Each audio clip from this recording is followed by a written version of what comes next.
నమస్తే, నేను శ్రీకాంత్ శర్మ.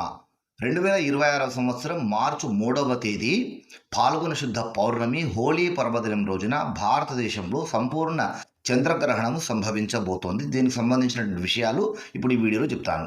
ఈ చంద్రగ్రహణము పుబ్బా నక్షత్రం సింహరాశిలో కేతుగ్రస్త సంపూర్ణ చంద్రగ్రహణం కనుక ఈ సింహరాశి వారు, ఇతర రాశి వారు భయపడాల్సిన అవసరం లేదు. ఎవరు కూడా గ్రహణం సంబంధించినటువంటి అపోహలు, భయాలు పెట్టుకోవద్దు. సోషల్ మీడియాలో వచ్చేటువంటి వదంతులు దయచేసి నమ్మకండి. గ్రహణం కారణంగా ఏ రాశి వారికి కూడా ఎలాంటి కీడు జరగదు.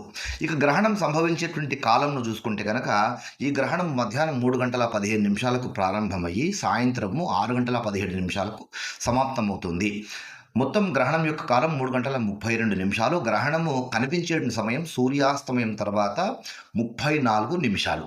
గ్రహణం సమయంలో శివ పంచాక్షరి, నారాయణ అష్టాక్షరి లేదా ఏదైనా ఉపదేశ మంత్రాలు ఇలాంటివి మీరు చక్కగా చదువుకోండి. ఎలాంటి ఉపదేశం కానీ లేకపోతే కనుక ఏవైనా స్తోత్రాలు చదువుకుంటే సరిపోతుంది. కానీ గ్రహణం వల్ల ఫలానా పీడ కలుగుతుంది అనుకుంటే కనుక చాలా పొరపాటు.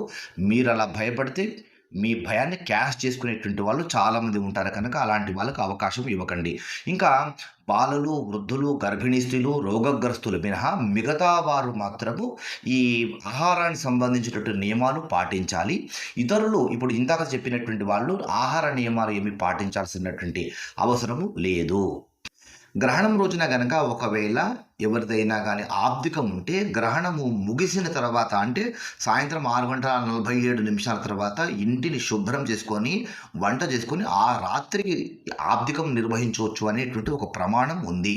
అలా కూడా చేసుకోవచ్చు. ఇక గ్రహణము సంభవించేటువంటి ఏ దేశాలు విషయానికి వస్తే కనుక మన భారతదేశంతో పాటు Bangladesh, Chile, Bangkok, Japan, China, Brazil, Singapore, Indonesia, South Africa, Australia, North America ఈ దేశాల్లో ఈ గ్రహణము సంభవించబోతోంది. గ్రహణము మరుసటి రోజున యజ్ఞోపవీతం ఉన్నటువంటి వాళ్ళు నూతన యజ్ఞోపవీతాన్ని ధరించాలి. గ్రహణ కాలంలో చేతికి ఏవైనా కానీ రత్నాలకు సంబంధించినటువంటి ఉంగరాలు ఉంటే వాటిని శుభ్రం చేసుకొని ఆవు పాలలో పెట్టేసుకొని గ్రహణం ముగిసిన తర్వాత మరుసటి రోజున వాటికి చక్కగా పూజ చేసుకొని ధరించండి. గ్రహణాలకు సంబంధించినటువంటి మరిన్ని విశేషాలు ఒక 20 నిమిషాల వీడియో మన ఛానల్లో పెడుతున్నాను. దానికి సంబంధించిన లింక్ కూడా డిస్క్రిప్షన్లో ఇస్తాను, కామెంట్ బాక్స్లో ఇస్తాను. పూర్తి వీడియో చూసి క్లారిటీ తెచ్చుకోండి. గ్రహణానికి సంబంధించినటువంటి అపోహలు ఎట్టి పరిస్థితుల్లో పెట్టుకోకండి. సోషల్ మీడియాలో వచ్చేటువంటి వదంతులు నమ్మకండి.